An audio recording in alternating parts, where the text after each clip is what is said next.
হরে কৃষ্ণা, রাধে রাধে। আসছে আগামী 11 সেপ্টেম্বর শ্রীমতী রাধারানীর আবির্ভাব তিথি, অর্ধবেলা উপবাস। কৃপা করে সকলে রাধাষ্টমী ব্রত পালন করবেন। আজ আমি রাধাষ্টমী ব্রতকথা পাঠ করব। যে কোনো ব্রতকথা শোনার বা পাঠ করার একটি নির্দিষ্ট নিয়ম রয়েছে, আর তা হলো ব্রতকথাটি সম্পূর্ণ শ্রবণ বা পাঠ করা প্রয়োজন। তাহলে চলুন শুরু করা যাক। তার আগে চ্যানেলে নতুন হলে চ্যানেলটিকে সাবস্ক্রাইব করে পাশে থাকা বেল আইকনটি ক্লিক করে যাবেন। রাধাষ্টমী ব্রতকথা। ঋষি সৌনক মহামতি সুতোকে জিজ্ঞাসা করলেন, হে সুত, অন্যান্য দেবতাদের উপাসনার চেয়ে শ্রীকৃষ্ণের আরাধনাই শ্রেষ্ঠ বলে আমি জানি।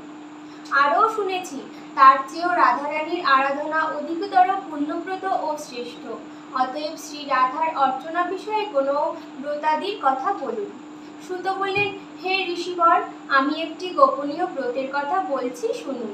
একদিন দেবর্ষি নারদ শ্রীকৃষ্ণের নিকটে উপস্থিত হয়ে জিজ্ঞাসা করলেন, ভগবান, আপনার শ্রীমুখে অনেক ব্রতের কথা শুনেছি, এখন শ্রীমতী রাধিকার জন্মদিনের ব্রতকথা শুনতে ইচ্ছা করি।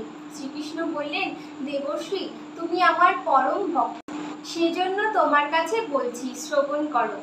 কোনো এক সময় সূর্যদেব ত্রিলোক ভ্রমণ করতে করতে নানা প্রকার ঐশ্বর্য দেখে মনে মনে তপস্যার সংকল্প করে মন্দার পর্বতের গুহার কঠোর তপস্যা আরম্ভ করলেন। এইভাবে দীর্ঘদিন গত হলো। সূর্যের কঠোর তপস্যা আর পৃথিবী অন্ধকারাচ্ছন্ন থাকায় দেবতারা ভীত হলেন। ইন্দ্র, দেবগণ সহ আমার কাছে এসে সব কথা বলে। আমি বললাম, হে দেবগণ, সূর্য থেকে তোমাদের কোনো ভয় নাই, তোমরা নিজ নিজ স্থানে যাও, আমি সূর্যদেবকে তপস্যা থেকে নিরস্ত করব। তারপর আমি সূর্যের কাছে গেলাম।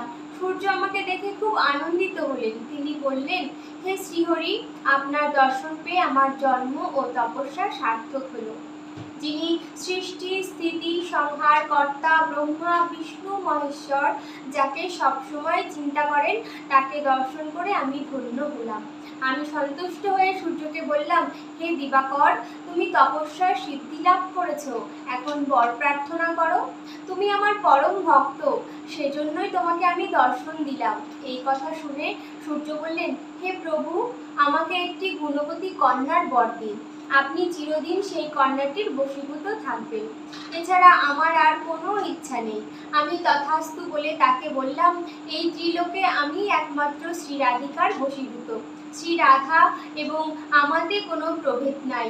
আমি পৃথিবীর ভার লাঘবের জন্য বৃন্দাবনের নন্দালয়ে অবতীর্ণ হব। তুমিও সেখানে বৃষভানু নামে রাজা হয়ে জন্মগ্রহণ করবে। শ্রী রাধা তোমার কন্যা রূপে অবতীর্ণ হবেন। তারপর শ্রীহরি মথুরায় জন্মগ্রহণ করে নন্দালয়ে এলেন। সূর্যদেব বৈশ্যকুলে জন্মগ্রহণ করে বৃষভানু হলেন। গোপকন্যার কীর্তিদার সঙ্গে তার বিবাহ হলো। যথাসময়ে ভাদ্র মাসের শুক্লপক্ষের অষ্টমী তিথিতে বিশাখা নক্ষত্রে কীর্তিদার গর্ভে রাধিকা জন্মগ্রহণ করলেন। গোপগোপীরা আনন্দ উৎসবে মেতে উঠল।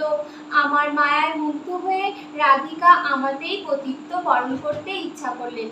যথাকালে আয়ান ঘোষের সঙ্গে শ্রীরাধার বিবাহ হলো বটে, কিন্তু আমাকে পরম পুরুষ জ্ঞানে আমার সঙ্গে বিহার করতে লাগলেন।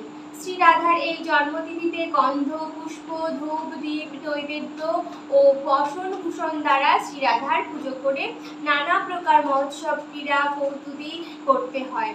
রাধার সখীবৃন্দ, গোপিকাবৃন্দ, কীর্তিদা, বৃষভানু ও প্রভৃতিরও পূজা করতে হয়। তারপর ব্রতকথা শুনে সেদিন উপবাসী থেকে পরদিন বৈষ্ণবদের সঙ্গে প্রার্থনা করতে হয়। রাধা নামের সঙ্গে কৃষ্ণ নাম যুক্ত করে জপ করলে যাবতীয় মন্ত্র জপের ফল লাভ হয়। তপ জপে আমার যেমন সন্তোষ জন্মে, এই একবার রাধা নাম উচ্চারণ করলে তার চেয়ে সহস্র গুণ বেশি আমি সন্তোষ লাভ করি। এই ব্রতের অনুষ্ঠানে সব দুঃখ দূর হয় ও পরম শক্তি লাভ হয়। ধনুশ্চর্যের গৃহ পূর্ণ হয় এবং সর্বস্থানে বিজয় লাভ হয়। ভক্তের কাছে এই ব্রতের কথা বললে সমস্ত অমঙ্গল দূর হয়, কিন্তু ভণ্ড, পাষণ্ড, ভক্তিহীন, নাস্তিকের কাছে প্রকাশ করলে অমঙ্গল হয়। শ্রীকৃষ্ণের কাছে এই কথা শুনে নারদ মর্তে এই ব্রত প্রচার করলেন আর নিজেও ব্রত পালন করলেন। আশা করি ব্রত কথাটি ভালো লেগেছে। ভালো লাগলে লাইক করবেন, আর যারা রাধাষ্টমী ব্রত পালন করছেন পারলে তাদের উদ্দেশ্যে শেয়ার করবেন। সকলেই ভালো থাকুন এবং সুস্থ থাকুন এই কামনা রেখে আজকে এখানেই শেষ করলাম। নমস্কার, ধন্যবাদ। ঈশ্বর আপনার মঙ্গল করুক। জয় শ্রীকৃষ্ণ। রাধে রাধে।